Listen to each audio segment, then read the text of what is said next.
اب میت سنتی ہے تبھی تو تلقین ہے، اور اگر سنتی نہیں تو پھر تلقین کس بات کی ہے؟ بلکہ نبی پاک علیہ السلام کی سنت سے یہ بات ثابت ہے، اور یہی بات اعلیٰ حضرت امام اہل سنت رحمت اللہ تعالی علیہ آپ سے جب پوچھا گیا قبر پر اذان دینی چاہیے یا نہیں دینی چاہیے، یہ بھی آج کل کئی اسی تا اج ویکھیا ہے، میں کہ تو بہت کچھ آج اسی بھی تینوں اج ہی ویکھیا ہے، اسی بڑیاں شے آج ویکھیاں نے، خدا دا خوف کریا کرو، جاندی کریا کرو، مسئلے نو مسئلہ رہن چھڑیا کرو یار، انہوں نویں پاسے لے کے ٹر پیندے نے۔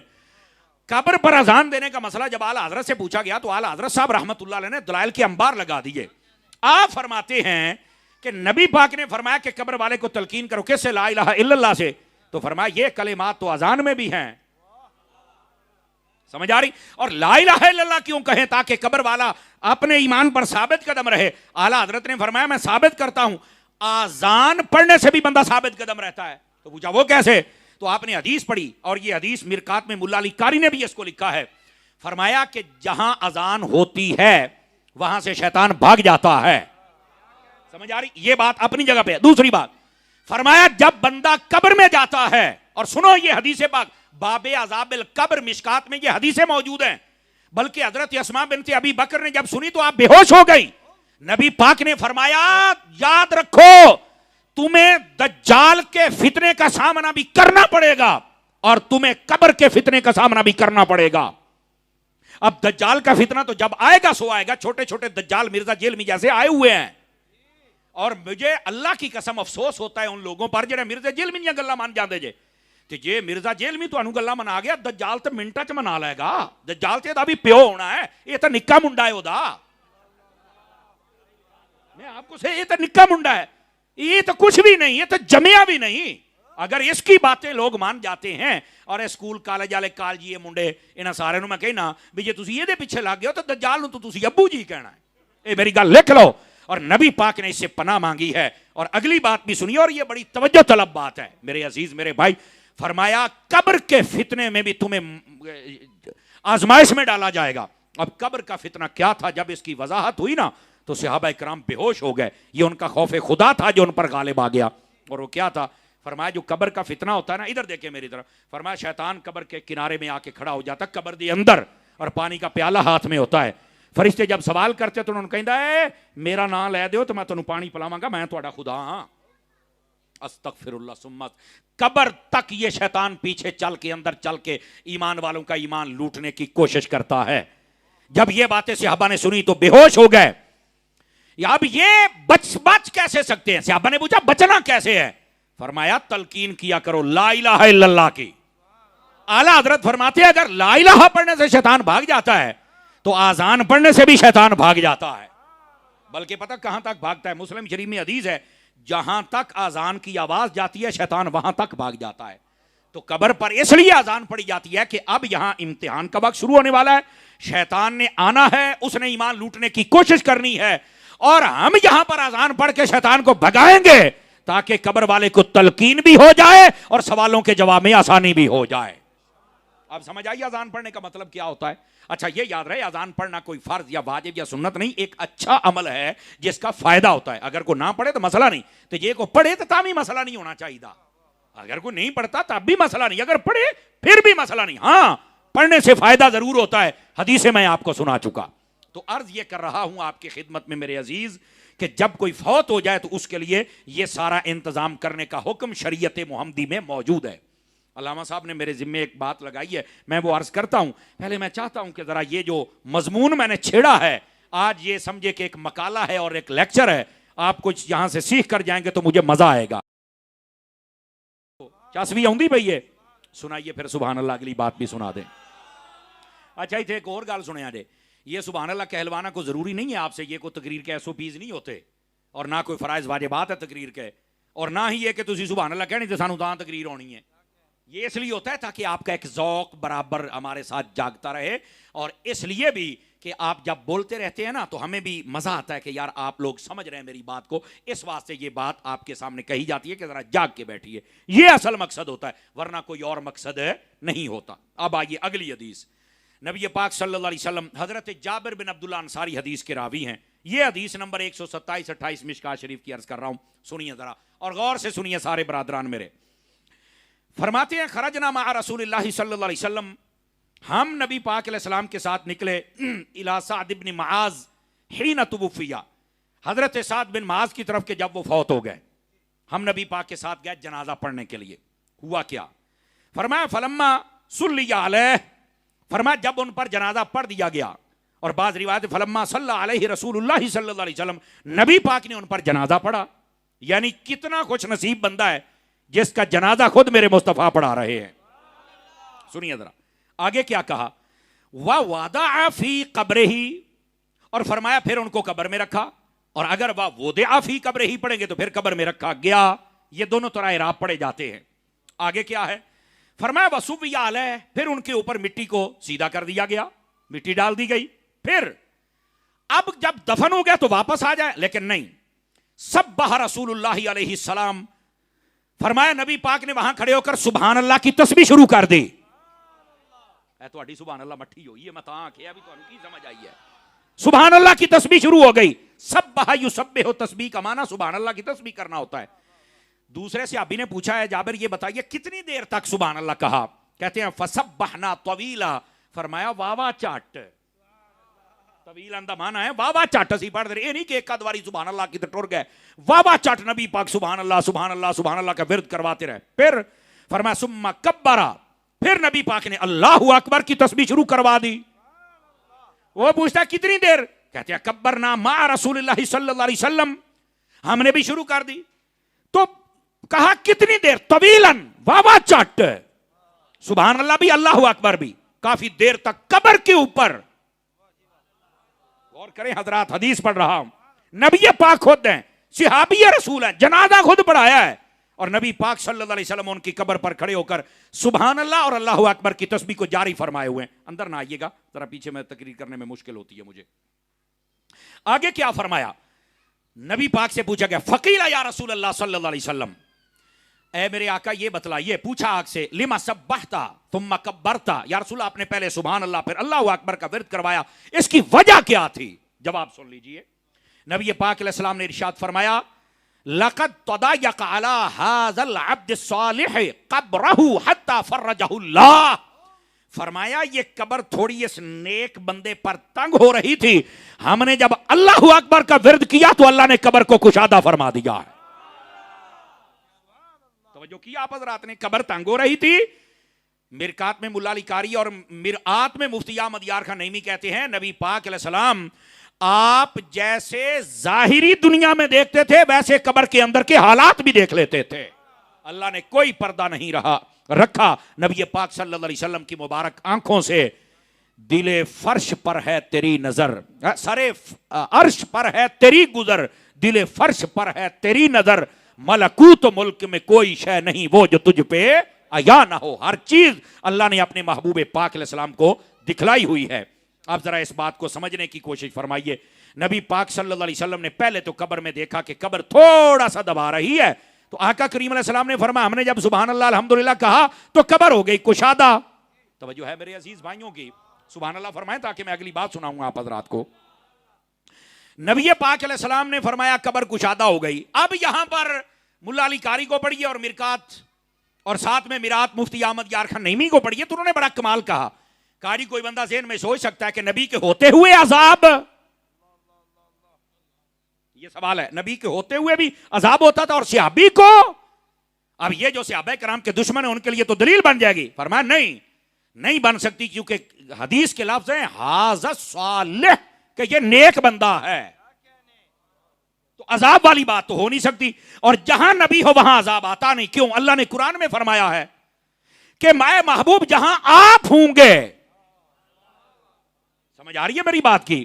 ما کان اللہ لیعذبہم وانت فیہم، فرمایا محبوب جہاں آپ ہوں گے وہاں عذاب نہیں آئے گا۔ اب جہاں میرے نبی ہیں وہاں عذاب تو آئے گا نہیں، تو نبی نے تو خود جنازہ پڑھایا ہے، قبر پر موجود ہیں، تو پھر عذاب کیسا؟ تو کہا کہ پھر یہ قبر دبانے کا کیا مسئلہ ہے؟ اب سنیے اس کا جواب کیا ہے۔ فرمایا قبر، جب بھی کوئی بندہ قبر میں جاتا ہے تو قبر اس کو دباتی ہے، لیکن دبانے کے دو طریقے ہیں۔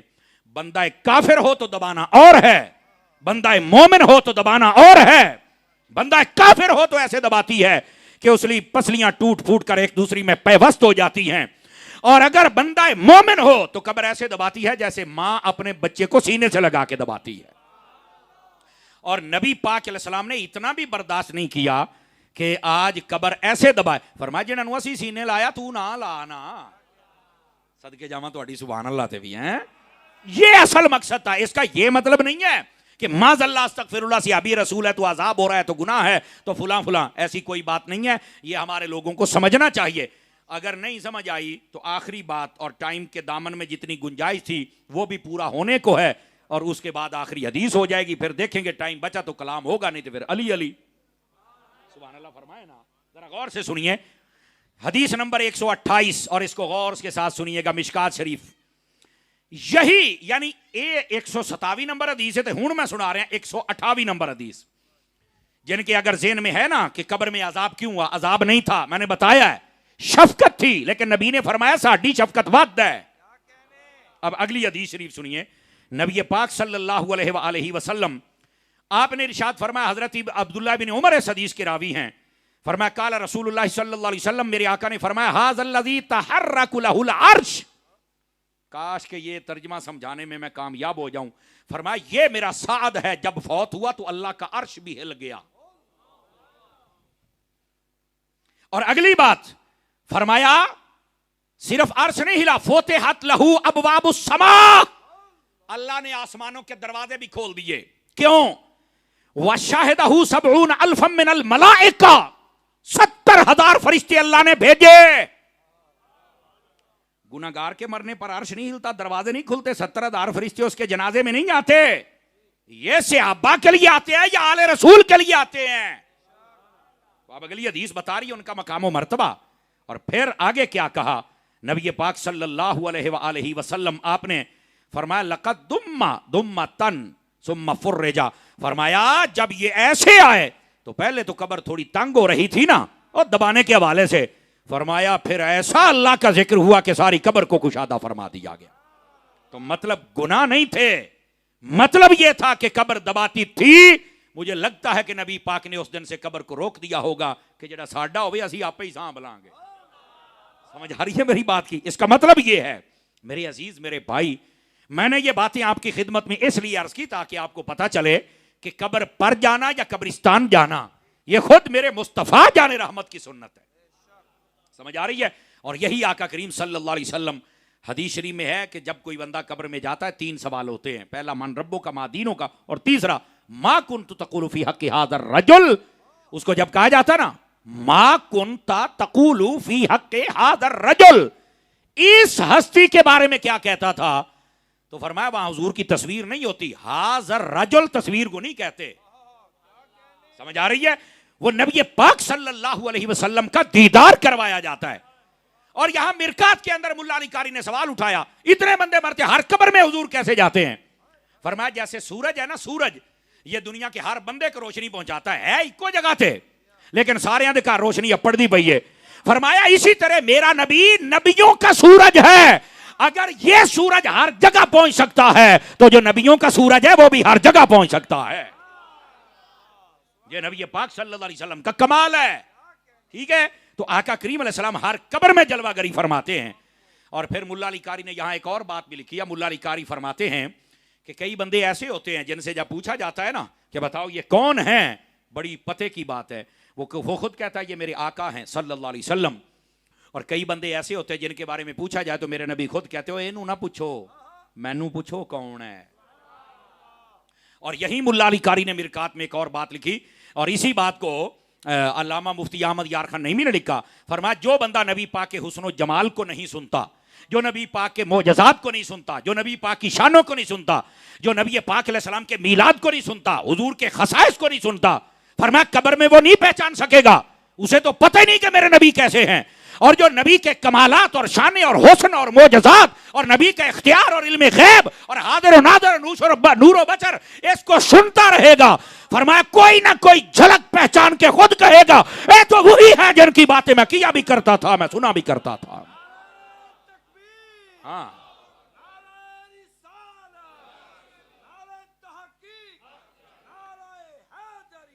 اب بات سمجھ آئیے. اس واسطے نبی پاک کی نعتیں سنا کر, حسن سنا کر, علم غیب سنا کر, کمال سنا کر, معجزات سنا کر, آقا کی زلفوں کا ذکر سنا کر, سینے کا ذکر سنا کر, معراج بھی سنا کر. اگر کوئی سنے گا تو وہ پہچانے گا, نہیں سنے گا تو مجھے تو پہچان ہی نہیں.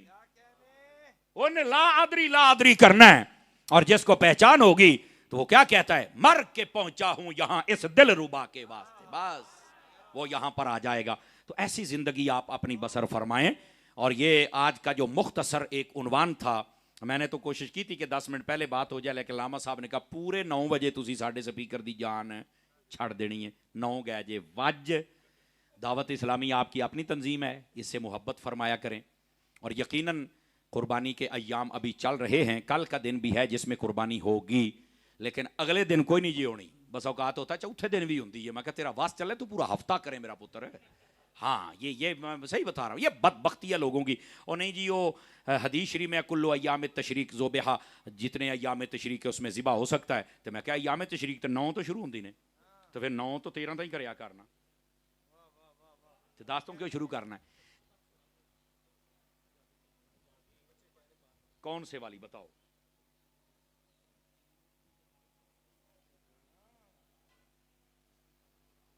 اللہ اکبر. اب علامہ صاحب مجھے کہہ رہے ہیں کہ ایک بات آئے گی آواز سے, آپ مینوں آؤندی پئی ہے, میں تھوڑے تو بہت سننا, میرے کان بڑے تیز نے کاکا. واہ بھائی واہ, سبحان اللہ فرمائیے ذرا پیار کے ساتھ. ادھر دیکھیے, ایک حدیث شریف کی فرمائش ہوئی, پہلے نعت خانہ نوں دی یا مولوی نوں بھی ہوندی پئی جے, لیکن یہ پہلے مسئلہ سن لیں. ذبح جو قربانی کا جانور ذبح کیا جاتا ہے 3 دن, 10, 11 اور 12 کی مغرب, اس سے پہلے آپ جانور ذبح کر سکتے قربانی کا. 13 والے دن آپ ذبح کر سکتے. اچھا اس میں دن میں بھی کر سکتے, رات میں بھی. دن میں ذبح کرنا افضل ہے, رات میں منع ہے. اگر لائٹنگ زیادہ ہو جس میں قربانی کرتے وقت ساری رگیں کٹ جائیں تو پھر وہ رات میں بھی قربانی کرنا جائز ہے, کو منع نہیں ہے. جو منع کیا گیا تھا اس کی وجہ تھی کہ کہیں ذبح کرنے میں کوئی کمی نہ رہ جائے. اچھا ہر ایام تشریق اگر ذبح کا دن ہے تو پھر 9 تو شروع کر کے 13 تک جاؤ. 9 کو کرتا کوئی نہیں. اور 3 دن پر دلیل بھی ہے موجود. حضرت عبداللہ بن عمر نے فرمایا قربانی 3 دن ہے. اللہ خیر صلی اللہ. لیکن نبی پاک کی حدیث بھی بتاتی, حضور نے فرمایا 3 دن سے زیادہ قربانیوں کا گوشت اپنے گھر پہ نہ رکھنا. تو اگر چوتھا دن بھی ہوتا تو نبی پاک فرماتے 4 دن سے زیادہ نہ رکھنا. 3 دن کا ذکر ہے. اگلا سال جب آیا تو میرے نبی سے پوچھا گیا, حضور پچھلے سال تو آپ نے کہا تھا 3 دن سے زیادہ قربانی کا گوشت کوئی نہ رکھے, اب فرمایا پچھلے سال غربت زیادہ تھی, قربانیاں تھوڑی تھی, اس لیے میں نے کہا سب تک گوشت پہنچ جائے. اور اس مرتبہ بڑی فراوانی ہے, 3 دن رکھو تے پاویں 5 دن رکھو تے پاویں سارا سال رکھو. تو یہ 3 دن کا جو ذکر ہے, نبی پاک کی حدیث بتاتی ہے کہ قربانی کا گوشت رکھنے کی اور نہ رکھنے کی بھی جو حدیث ہے اس میں 3 دن کا ذکر ہے. تو قربانی کتنے دن ہے؟ 3 دن, اس سے زیادہ نہیں ہے. یہ فتنہ پرور لوگ آپ کو چوتھے دن ملیں گے سوشل میڈیا دے اوتے, جڑے کمرے بہ کے پڑھ دے نا مرزا جیل میں ارگے, وہ ادھر پٹریوں لاہ دے جے, کیونکہ حدیث کا علم نہیں ہوتا, سیاق و سباق سمجھتے نہیں تو پھر پٹری سے اتر جاتے ہیں. علامہ صاحب نے جو میرے ذمہ بات لگائی ہے, یہ آپ اوور ٹائم ہے, یہ ہن کنا گھنٹہ لگدا 2 لگدے تواڈے مقدر جے کاکا, لیکن گل سن لیا جے. کئی چپ ہو گئے بھی یہ مولوی پتہ نہیں ساڈے نال کرو کی ہے. بات ختم کرنے لگا ہوں لیکن بات سن لو. نبی پاک صلی اللہ علیہ وسلم کی ایک حدیث ہے, ادھر دیکھیے ذرا, پہلے آپ کو مسئلہ بھی عرض کر دوں نا. القول البدی کے اندر علامہ سخاوی نے بھی اس بات کو لکھا, اور بڑے بڑے ائمہ محدثین نے اس روایت کو لیا ہے. ایک شخص آیا نبی پاک کی خدمت میں, توجہ فرما رہے ہیں آپ حضرات, ادھر میری طرف دیکھیے سارے. اس نے کہا جی میرے عیالداری زیادہ ہے, بچے زیادہ ہیں, غریب ہوں, تو آپ مہربانی کیجئے میرے لیے دعا کیجئے میں امیر ہو جاؤں, مال و دولت آ جائے. نبی پاک چاہتے تو آپ دعا کرتے, اس کا کام ہو جاتا. میرے نبی نے فرمایا تجھے ایک عمل بتاتے ہیں. کیا؟ فرمایا جب بھی تو نے اپنے گھر میں داخل ہونا ہے نا, تو سب سے پہلے دایاں قدم اندر رکھ کے گھر والوں کو سلام کہنا ہے. اس نے کہا جی ٹھیک ہو گیا. دوسرا کام, فرمایا دوسرے نمبر پر تم نے مجھے سلام کہنا ہے, نبی پاک میری ذات پر سلام کہنا ہے. اچھا تیسری بات, نبی پاک صلی اللہ علیہ وسلم نے ارشاد فرمایا اس کے بعد تم نے ایک مرتبہ قل هو اللہ احد, یہ پوری سورت پڑھنی ہے. 3 چیزیں, دایاں قدم اندر رکھ کے آپ نے گھر والوں کو سلام کہنا ہے. دوسری بات فرمایا کہ تم نے نبی پاک کی ذات پر سلام پڑھنا ہے.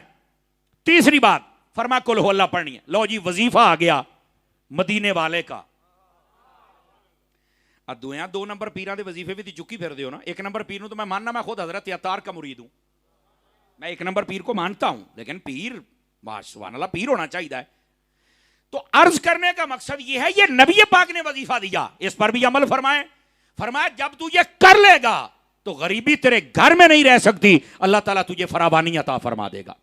امیر ہونے کا سوکھا نسخہ، گھر میں جب داخل ہو تو گھر والوں کو سلام پڑھیں، حضور کو سلام پڑھیں، ایک باری قل ہو اللہ پڑھیں، اے وظیفہ جے.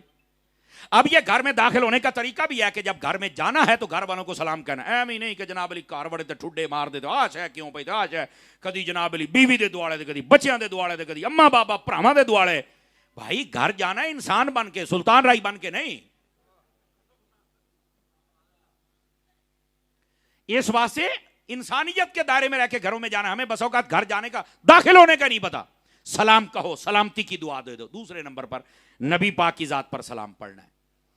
ملا علی قاری نے یہاں سوال اٹھایا، نبی پاک تو مدینے میں ہے، سلام تو اس کو کہا جاتا جو سنیں، تو کیا نبی پاک صلی اللہ علیہ وسلم ہمارے گھر میں ہے کہ سلام سننا ہے؟ اب یہ جواب سنیے، سنیوں کا عقیدہ. ملا علی قاری نے لکھا، فرماتے ہیں لِأَنَّ رُوحَهُ مَوْجُودٌ فِي بُيُوتِ الْمُسْلِمِينَ. فرمایا جو نبی ہوتا ہے وہ اپنے دیوانوں کے گھر میں روحانی طور پر جلوہ گر ہوتے ہیں.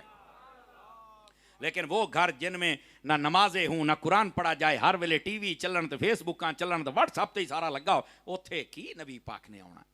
خدا کے بندو ذرا ایسے اعمال بھی کرو کہ پتہ تو چلے کہ ہمارا گھر یہ حضور کے غلاموں کا گھر ہے جناب. تو عزیز میرے، نبی پاک علیہ السلام روحانی طور پر جلوہ گر ہوتے ہیں. اور اس کے بعد فرمایا ایک مرتبہ قل هو اللہ شریف پڑھ لو، کیا ہوگا؟ فرمایا کہ تمہارے گھر میں برکت ہو جائے گی. اور ہمارا یہ عقیدہ ہے، ادھر دیکھیے، کوئی بھی مر کے جب قبر میں جاتا ہے تو قبر میں اس کی روح کو لٹا دیا جاتا ہے، تبھی سوالوں کے جواب دیتا ہے، تبھی اس پر ثواب یا عذاب ہوتا ہے. جو میرے نبی ہیں، اللہ اکبر، آپ کی روح کو قبض کر کے جب لے جایا گیا تو پھر کہا گیا کہ اس کو رکھا جائے. اور یہ اصول ہے کہ جب روح یہاں سے نکالی جاتی ہے تو اس کو اعلیٰ جگہ پہ رکھا جاتا ہے. نبی پاک کے جسم سے اعلیٰ جگہ ہے ہی کوئی نہیں، تو دوبارہ لوٹا کر نبی پاک کے جسم اقدس میں ہی اس روح کو رکھ دیا گیا. میرے نبی جیسے کل زندہ تھے، میرے نبی ویسے آج بھی زندہ ہیں. لیکن پہلے ہر کسی کو نظر آتے تھے اور اب کسی کو نظر آتے ہیں. یہ اصل محبت کی بات ہے. بس اگر دیکھنا ہوں کیسے نظر آئیں گے، ادھر دیکھو، میں تمہیں ایک مثال دیواں. دودھ دی بالٹی ہوے تو ਉਹਦੇ ਵਿੱਚ ਮੱਖਣ ਹੁੰਦਾ ਜਾਂ ਨਹੀਂ؟ ਦੱਸੋ ਮੈਨੂੰ, ਬੋਲੋ ਸਾਰੇ. ਦਿਸਦਾ ਤੇ ਕੋਈ ਨਹੀਂ ਤੁਹਾਨੂੰ. ਕਹਿੰਦੇ ਨਹੀਂ ਜੀ ਉਹ ਵੇਖਣ ਵਾਸਤੇ ਤੇ ਕਿ ਮੁਕੰਮਲ ਪ੍ਰੋਸੀਜਰ ਕਰਨਾ ਪੜਦਾ ਹੈ. ਪਹਿਲੇ ਦੁੱਧ ਨੂੰ ਤੱਤਾ ਕਰਨਾ ਪੈਂਦਾ ਹੈ, ਫਿਰ ਉਹਨੂੰ ਜਨਾਬ ਅਲੀ ਜਾਗ ਲਾਉਣੀ ਪੈਂਦੀ ਏ, ਤੇ ਫਿਰ ਉਹਨੂੰ ਰਾਤੀ ਸੰਭਾਲ ਕੇ ਰੱਖਣਾ ਪੈਂਦਾ ਕਿਤੇ ਕੋਈ ਬਿੱਲਾ ਛਿੱਲਾ ਨਾ ਪੀ ਜਾਏ ایک مخصوص ٹمپریچر پر. اور اس کے بعد صبح کے اندر وہ جمتا ہے تو پھر اس کو مدانی کے ساتھ رڑکا جاتا ہے تو پھر چل کے مکھن نظر آتا ہے. میں کہا دودھ ویکھنا تے انہیں کھیکھن کرنے پہ تینوں تے نبی تینوں ایویں نظر آ جائے کچھ کر پوت. نہیں توجہ فرمائی آپ حضرات نے. جس طرح دودھ میں مکھن ہے نظر نہیں آتا، ماننا پڑتا ہے، ویسے ہی زمانے میں نبی ہے نظر نہیں آتا، ماننا پڑے گا. اگر مکھن دیکھنا ہے تو تمہیں کوشش کرنی پڑتی ہے، ویسے نبی کو دیکھنا ہے تمہیں کوشش تو کرنی پڑے گی نا. تو وہ کوشش یہ ہے تہجد پڑھا کر، سمجھ آئی، نمازیں پڑھا کر. جب یہ ایمان کا دودھ پکا ہو جائے تو پھر کسی اللہ دے ولی دے ہاتھ وچ ہاتھ دے کے جاگ بھی لایا کر.